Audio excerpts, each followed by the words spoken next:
چونکہ ہم لوگ قادریہ سلسلہ سے منسلک ہیں، جڑے ہوئے ہیں، لہٰذا قادریہ سلسلہ میں رہتے ہوئے حضرت محبوب سبحانی، قطب ربانی، غوث سمدانی، غوث العظم ثقلین سید محی الدین عبد القادر جیلانی نے ارشاد فرمایا کہ نمبر 1 زبان کو قابو میں رکھنا ہے، زبان کو قابو میں رکھنا ہے۔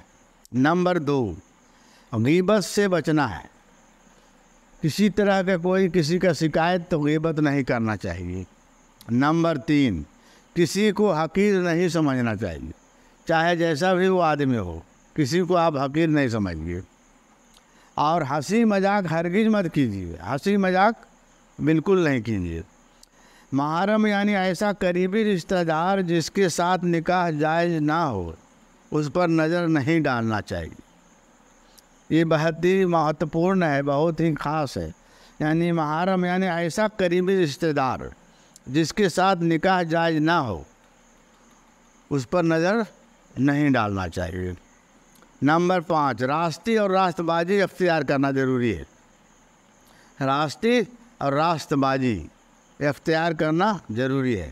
نمبر 6 تکبر اور غرور رائے برابر بھی نہ پیدا ہونا چاہیے۔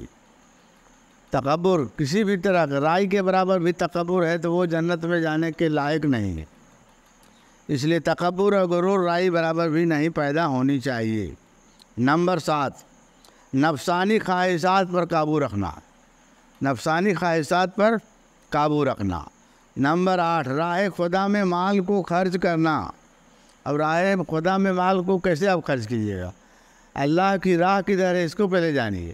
جو رسول اللہ کی راہ ہے وہی اللہ کی راہ ہے، رسول کی راہ میں خرچ کرنا ہی اللہ کی راہ میں خرچ کرنا ہے، تو لہذا راہ خدا میں مال کو خرچ کرنا۔ نمبر 9 VIP سب سے جو مہتوپورن ہے، کبھی کبھی ہندی کا استعمال بھی ہم کرتے ہیں، چونکہ بھارت کا بھاشا ہی ہندی ہے، تو صرف اپنی ذات پر خرچ کرنا، اپنی ذات کی بھلائی اور بہتری کا خواہش مند نہیں ہونا۔ اس کو پھر سے دوبارہ سن لیجیے، صرف اپنی ذات پر خرچ کرنا اور اپنی ذات کی بھلائی اور بہتری کا خواہش مند نہیں ہونا، یہ بہت ہی ضروری ہے۔ اور نمبر 10 نماز کو قائم کرنا، ذکر اللہ میں اس طرح مشغول ہونا کہ دائیں بائیں کچھ خبر نہ ہو۔ اور نمبر 11 سنت نبوی پر، اجماع امت پر قائم رہنا۔ ان تمام باتوں کو بہترین سے یاد رکھیے اور اس پر عمل پیرا ہو جائیں گے۔